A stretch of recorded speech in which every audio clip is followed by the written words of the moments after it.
வணக்கம். தமிழகம் செய்திகளோடு இணைந்து கொண்டிருந்தார் மகளினி கமலநாதன். முதலில் தலைப்புச் செய்திகள். குற்ற செயல்களிலிருந்து நாட்டை மீட்டெடுக்க போலீசாருக்கு முழு அதிகாரம் என்கிறார் டிரான் அலஸ். எதிர்வரும் ஆகஸ்ட் மாதத்தில் எந்த நேரத்திலும் ஜனாதிபதி தேர்தலை நடத்த முடியும். தேர்தலில் தலையிடுவதற்கும் ஜனாதிபதிக்கோ பாராளுமன்றத்துக்கோ அதிகாரம் கிடையாது. ஜனாதிபதி வேட்பாளராக ரணில் பங்கேற்க மாட்டார் என்கிறார் உதயங்க வீரதுங்க. சுயநிர்ணய உரிமையை அங்கீகரிக்க கோரி பிரித்தானியாவில் போராட்டம். வவுனியாவில் முள்ளிவாய்க்கால் நினைவேந்தலில் குழப்பத்தினால் வெளியேறிய சர்வமத தலைவர்கள். 7 மாவட்டங்களுக்கு மண்சரிவு அபாய எச்சரிக்கை. இனி காற்றுடன் கூடிய மழை தொடரும். வளிமண்டலவியல் திணைக்களம் கடவுச்சீட்டை குடிமரபு குடியகல்வு திணைக்களத்திடம் ஒப்படைத்த டயானா. விரைவில் சட்ட நடவடிக்கை. இனி வரப்பன விரிவான செய்திகள். முதல் இலங்கை செய்திகள்.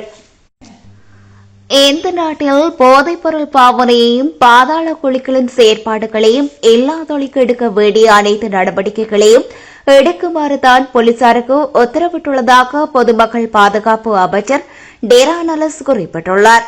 கொழும்பில் இடம்பெற்ற நிகழ்வொன்றில் கலந்து கொண்டு உரையாற்றும் போதே இதனை தெரிவித்துள்ளார்.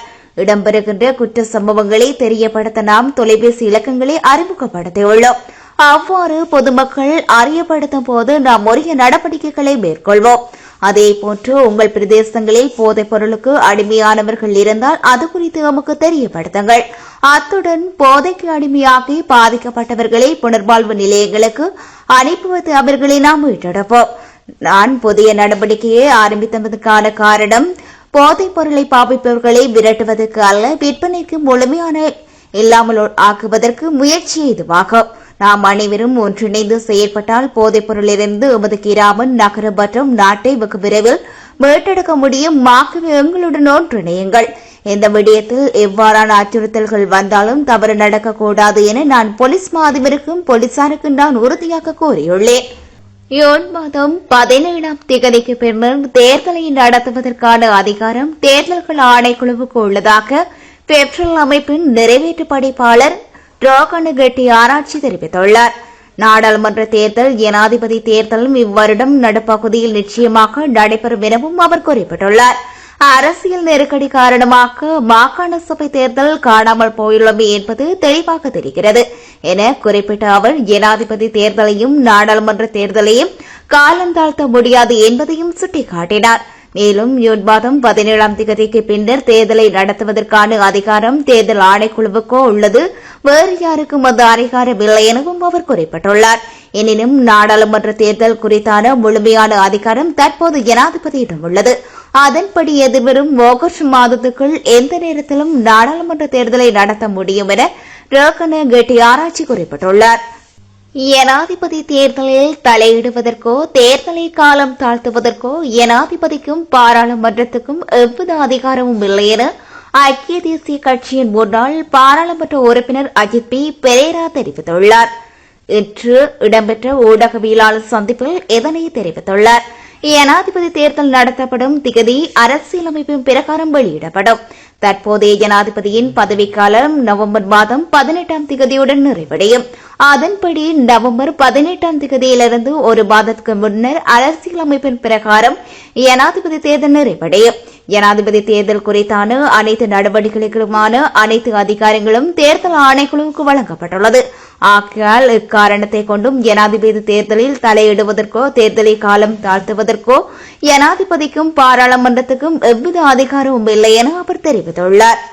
ஆகஸ்ட் முதல் வாரத்தில் நிச்சயமாக பாராளுமன்ற தேர்தல் நடைபெறும் எனவும் ஆகஸ்ட் 2வது வாரத்தில் பாராளுமன்றம் கலைக்கப்பட்ட புதிய பாராளுமன்றம் புதிய பிரதமர் புதிய அமைச்சரவையை தற்போதைய ஜனாதிபதியை நியமிப்பார் என ரஷ்யாவுக்கான முன்னாள் இலங்கை தூதுவர் உதயங்க வீரதுங்க தெரிவித்துள்ளார். இன்று இடம்பெற்ற ஊடகவியலாளர் சந்திப்பில் இதனை தெரிவித்த அவர் ஜனாதிபதி ரணில் விக்ரமசிங்கே தேர்தலில் போட்டியிட மாட்டார் என்பது ஜனாதிபதிக்கு ஆரம்பத்தில் இருந்தே தெரியும் எனவும் குறிப்பிட்டார். அதன்படி ஜனாதிபதி தேர்தல் நடத்தப்பட்டு வேறொரு கட்சி வெற்றி பெறுமாக இருந்தால் குறித்த கட்சி பாராளுமன்றத்தை நிச்சயமாக கலைக்கும் எனவும் அவ்வாறு கலைத்தாலும் கூட எதிர்பார்க்கப்படும் மாற்றம் 2 மாதங்களுக்கு மட்டுமே இருக்கும் எனவும் உதயங்க வீரதுங்க தெரிவித்துள்ளார். மேலும் இன்று அநேகமான அமைச்சர்கள் தாம் தோற்றுப்போய் விடுவோம் என்ற அச்சத்தில் தேர்தலை சந்திக்கும் பயத்திலேயே உள்ளதாகவும் அவர் குறிப்பிட்டுள்ளார். முள்ளிவாய்க்காலில் நடந்த இன அழிப்புக்கு நீதி கேட்டு ஈழத்தமிழர் சுயநிர்ணய உரிமையை அங்கீகரிக்க கோரி பிரித்தானியாவில் உள்ள தமிழர்கள் நேற்று போராட்டத்தில் ஈடுபட்டிருந்தனர். முள்ளிவாய்க்கால் இன அழிப்புக்கு இலங்கை அரசாங்கமே காரணம் என்றும் சர்வதேச விசாரணை அவசியம் என்றும் வலியுறுத்தி இந்த போராட்டம் முன்னெடுக்கப்பட்டது. முள்ளிவாய்க்கால் நினைவேந்தல் பேரணியில் கலந்து கொண்ட தமிழர்கள் பிரித்தானிய பிரதமரில் எல்லாமலான டவுன் வீதியை நோக்கி பேரணியாக சென்றனர். அத்துடன் தமிழர் பகுதிகளில் மேற்கொள்ளப்படும் சிங்கள குடியேற்றங்களுக்கு எதிராகவும் இராணுவ மயமாக்கலை முடிவுக்கு கொண்டு வருமாறு கோஷங்களை எழுப்பி போராடியுள்ளனர். அத்துடன் இனக்கழிப்பை நிறைவு கூறும் வகையில் டவுனிங் வீதிக்கு முன்பாக அமைக்கப்பட்டுள்ள உயிர்நீத்த தமிழர்கள் அடையாள நினைவு சின்னத்தில் மலர்தூவி அஞ்சலி செலுத்தியிருந்தமையும் குறிப்பிடத்தக்கது. வவுனியாவில் இடம்பெற்ற இறுதிக்கட்ட யுத்தத்தில் உயிரிழந்தவர்களின் நினைவேந்தல் நிகழ்வில் ஏற்பட்டிருந்த குழப்பம் காரணமாக சர்வமத தலைவர்கள் அங்கிருந்து வெளியேறியிருந்தனர். வவுனியா நகரசபை மைதானத்தில் போரில் உயிரிழந்தவர்களின் நினைவாக மூவின மக்களின் நினைவேந்தல் நிகழ்வு என அறிவிக்கப்பட்டு அழைத்து வரப்பட்ட மக்கள் அஞ்சலி செலுத்தியிருந்தனர். இதன்போது அங்கு அறிவிப்பில் ஈடுபட்டவர்கள் விபத்தில் இறந்தவர்களுக்கான அஞ்சலி நிகழ்வு, யுத்தத்தில் வெற்றி பெற்றமைக்கான நிகழ்வு, போரில் உயிரிழந்தவர்களுக்கான நிகழ்வு, முள்ளிவாய்க்காலில் மரணித்தவர்களுக்கான நிகழ்வு என மாறி மாறி அறிவித்திருந்த நிலையிலே அங்கு குழப்பம் ஏற்பட்டிருந்தது. இதனைத் தொடர்ந்து நிகழ்வினை ஏற்பாடு செய்திருந்த ஏற்பாட்டாளர்கள் இது போரில் இறந்தவர்களை அனுஷ்டிக்கும் நிகழ்வு என அறிவிக்கும்படி தெரிவித்திருந்தனர். இதனால் குறித்த நிகழ்வு எதற்காக என மக்கள் மத்தியில் சலசலப்பு ஏற்பட்டிருந்ததுடன் ஏற்பாட்டுக் குழுவின் நடவடிக்கைக்கு அங்கு வந்திருந்த இளைஞர்கள் சிலரும் விசனம் வெளியிட்டதுடன் முரண்பட்டிருந்தமை குறிப்பிடத்தக்கது. குழப்பம் ஏற்பட்டதைத் தொடர்ந்து வருகை தந்திருந்த தமிழ் மக்கள் தீபம் ஏற்றிவிட்டு வெளியேறி சென்றிருந்தனர். இதனையடுத்து வருகை தந்திருந்த மத தலைவர்களும் அங்கிருந்து வெளியேறி சென்றிருந்தனர்.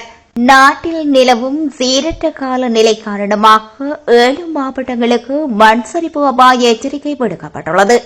இன்று அதிகாலை 3 மணி தொடக்கம் நாளை அதிகாலை 3 மணி வரை 7 மாவட்டங்களுக்கு மண் சரிவு அபாய எச்சரிக்கை விடுக்கப்பட்டுள்ளதாக தேசிய கட்டட ஆராய்ச்சி நிறுவனம் தெரிவித்துள்ளது.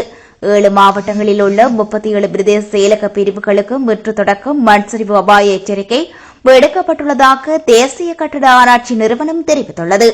அதன்படி பதுளை மாவட்டத்தின் எல்லா பிரதேச செயலகங்களுக்கு 2ஆம் கட்டத்தின் கீழ் எச்சரிக்கை அறிவிப்புகள் விடுக்கப்பட்டுள்ளதாக தேசிய கட்டட ஆராய்ச்சி நிறுவனத்தின் சிரேஷ்ட புவியியலாளர் தெரிவித்துள்ளார்.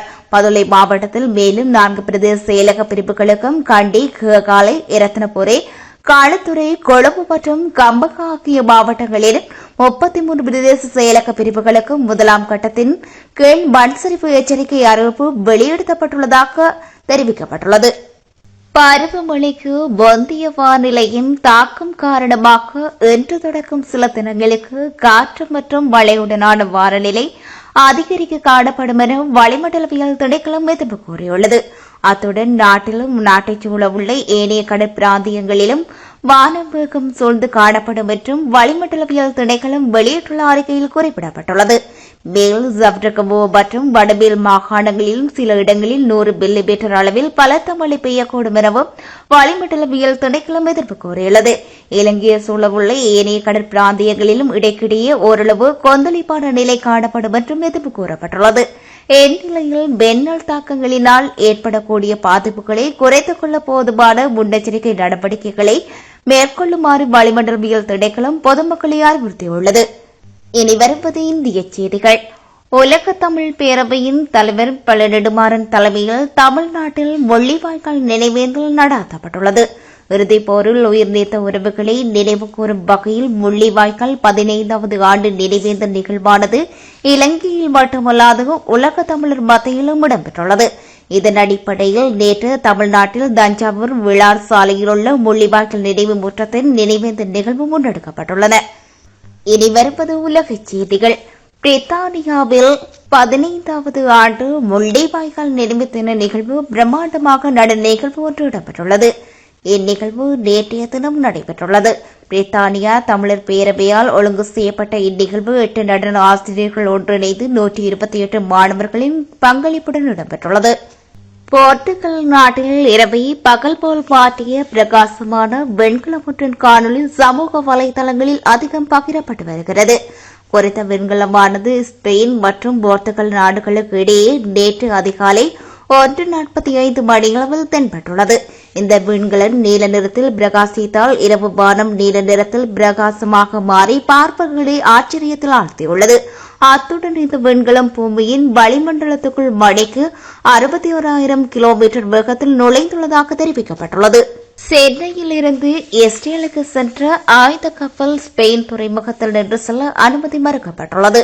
டென்மார்க்கை சேர்ந்த மெரியான் டேனிகா என்ற குறித்த சரக்கு கப்பலில் 27 டன் ஆயுதங்கள் மற்றும் வெடிப்பொருட்கள் எடுத்து செல்வதாக தகவல் வெளியாகியுள்ளது.